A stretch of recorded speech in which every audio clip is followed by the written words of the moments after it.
देख रहे हैं पीए न्यूज। सबसे पहले खबर शामिल करते हैं मोहम्मद यूनुस मेहर की इस रिपोर्ट में। मुल्क में महंगाई का तूफान बढ़ रहा है, जिसका असर खाने पीने, रहायश गाड़ियों और दीगर अशिया पर तो पड़ा ही है, लेकिन बकरा ईद पर इसके असर कुछ ज्यादा ही दिखाई दिए। इस बार महंगाई का असर सबसे ज्यादा बकरों और गाय पर दिखाई दिया। गुज़िश्ता सालों की निस्बत इस साल कुर्बानी के जानवरों की कीमत 50% तक जायद की गई है, जिससे आम आदमी जिसकी आमदन 40-50 हज़ार रुपए है, इसके लिए बकरा लेना नामुमकिन हो गया है।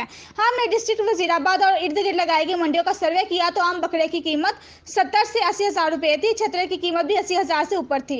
इसी तरह अच्छा खूबसूरत ब्राउन और सफेद बकरे जो जनूबी पंजाब से लाए जाते हैं, इनकी कीमतें फी बकरा तकरीबन 1.5 लाख रुपए से 90 हज़ार रुपए के करीब व्यापारी मांग रहे हैं। ये ऐसी कीमतें हैं जो आम सफेद पोश आदमी की पहुंच से यकीनन दूर हैं। महंगाई की वजह से कुर्बानी का फरीजा भी आम आदमी से दूर होता जा रहा है। इसी तरह गाय वहड़े का पूछा गया तो 2 लाख रुपए से लेकर 6 लाख रुपए तक कीमतें बताई गई। तमाम 2 से 2.5 लाख रुपए कम में बैल गाय जो अच्छा दिखाई दे मिलना दुश्वार ही रहा।